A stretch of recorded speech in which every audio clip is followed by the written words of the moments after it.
Assalamualaikum warahmatullahi wabarakatuh. Apa kabar semuanya? Berjumpa lagi pada video pembelajaran kali ini, yaitu materi atmosfer, kelanjutan dari video-video kemarin.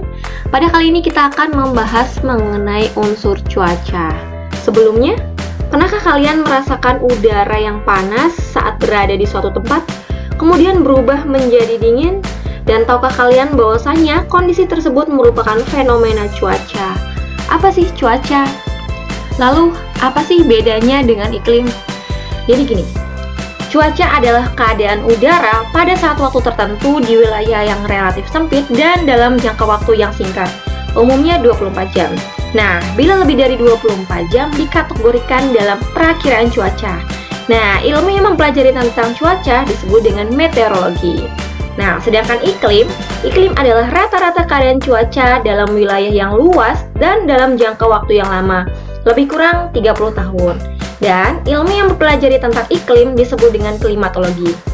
Sudah jelas bukan perbedaan dari iklim dan cuaca? Nah, kita akan membahas mengenai cuaca dan unsur cuaca. Khusus pada video ini, kita akan membahas mengenai beberapa unsur cuaca, salah satunya adalah penyinaran matahari, suhu, dan tekanan udara. Materi yang pertama, kita akan membahas mengenai penyinaran matahari.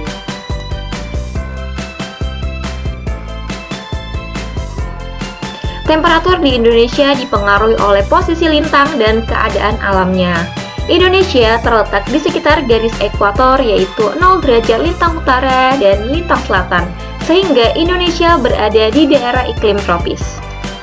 Sebagian panas matahari yang diterima oleh permukaan bumi diserap oleh udara dan awan, dan sebagian lagi dipantulkan kembali. Banyak sedikitnya sinar matahari mempengaruhi suhu udara di suatu tempat. Suhu udara bergantung pada lamanya penyinaran, sudut datangnya sinar matahari, tinggi rendahnya tempat, dan keadaan permukaan bumi. Panas matahari memanasi udara di sekitar permukaan bumi melalui beberapa proses. Pemanasan tersebut dapat terjadi secara konduksi, konveksi, adveksi, dan turbulensi. Kita akan membahasnya satu persatu. Yang pertama, kita akan membahas mengenai pemanasan secara konduksi. Jadi konduksi itu adalah pemanasan secara kontak atau bersinggungan. Nah, pemanasan ini terjadi karena molekul-molekul udara di dekat permukaan bumi bersinggungan dengan bumi yang menerima panas langsung dari matahari. Nah, molekul-molekul udara yang sudah panas bersinggungan dengan molekul-molekul udara yang belum panas. Akibatnya, molekul-molekul itu menjadi sama-sama panas. Ini adalah ilustrasi dari pemanasan secara konduksi.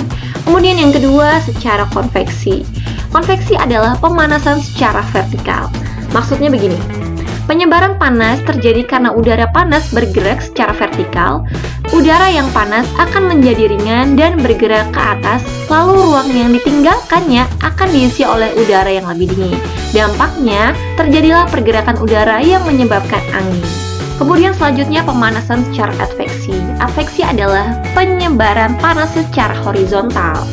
Jadi, penyebaran panas terjadi karena udara panas bergerak secara horizontal. Gerakan ini membuat udara di sekitarnya menjadi panas. Contohnya, penyebaran panas horizontal adalah ketika terjadinya perbedaan kemampuan penyerapan panas dan pelepasan panas pada lautan dan daratan. Penyebaran panas tersebut disertai dengan pergerakan udara yang menyebabkan terjadinya angin laut dan angin darat. Pemanasan selanjutnya yaitu secara turbulensi. Jadi turbulensi adalah penyebaran panas secara berputar-putar. Peristiwa ini membuat udara yang sudah panas bercampur dengan udara yang belum panas. Turbulensi dipengaruhi oleh ketinggian seperti gunung-gunung, bukit-bukit, atau gedung pencakar langit. Unsur cuaca selanjutnya adalah suhu udara. Suhu menunjukkan derajat panas benda. Mudahnya seperti ini. Semakin tinggi suhu suatu benda, maka semakin panas benda tersebut. Secara mikroskopis, suhu menunjukkan energi yang dimiliki oleh suatu benda. Setiap atom dalam suatu benda bergerak, baik itu dalam bentuk perpindahan maupun pergerakan di tempat getaran. Makin tingginya energi atom-atom menyusun benda, makin tinggi suhu benda tersebut. Suhu dinyatakan dengan skala Celsius, Reaumur, Fahrenheit, dan Kelvin. Kondisi temperatur suatu daerah dipengaruhi oleh sudut datang dan intensitas penyinaran matahari, tinggi rendahnya suatu tempat, angin, arus laut, dan awan. Nah, alat untuk mengukur suhu adalah termometer. Umumnya, termometer yang digunakan untuk mengukur suhu adalah termometer kaca. Untuk mengukur temperatur maksimum, cairan yang digunakan adalah air raksa, dan untuk pengukuran temperatur minimum, cairan yang digunakan adalah alkohol. Ini adalah termograf. Termograf adalah alat yang mampu mencatat variasi temperatur udara sebagai fungsi waktu. Sedangkan termogram adalah hasil pencatatan berupa grafik atau catatan visual. Sedangkan isoterm yaitu garis yang menghubungkan tempat-tempat yang memiliki suhu rata-rata yang sama. Ada beberapa faktor yang mempengaruhi keadaan suhu udara di suatu tempat. Yang pertama adalah sudut datangnya sinar matahari, lamanya penyinaran matahari, dan keadaan awan. Kita akan membahas mengenai sudut datangnya sinar matahari. Sinar matahari yang jatuh tegak lurus ke permukaan bumi, maka daerah sekitarnya akan terasa lebih panas dibandingkan dengan sinar matahari yang arah jatuhnya lebih condong.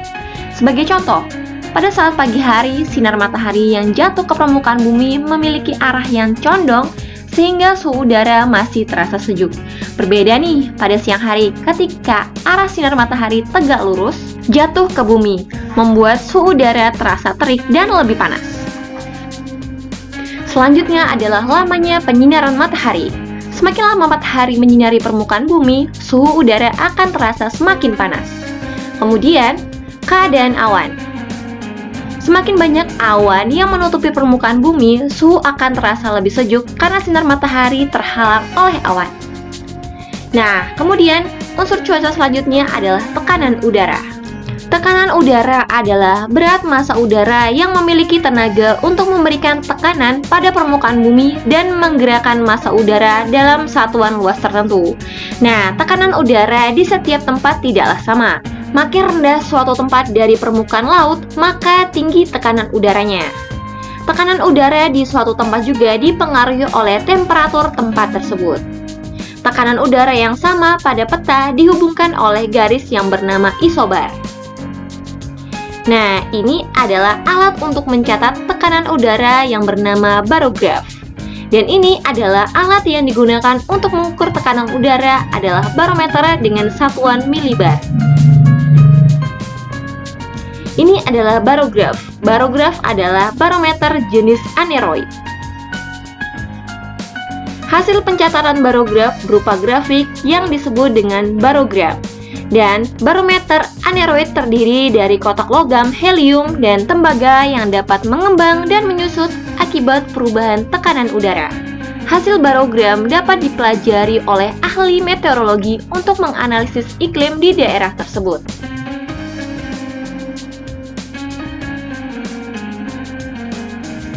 Demikianlah pembelajaran kali ini mengenai unsur cuaca yang terdiri dari penyinaran matahari, suhu udara, dan tekanan udara.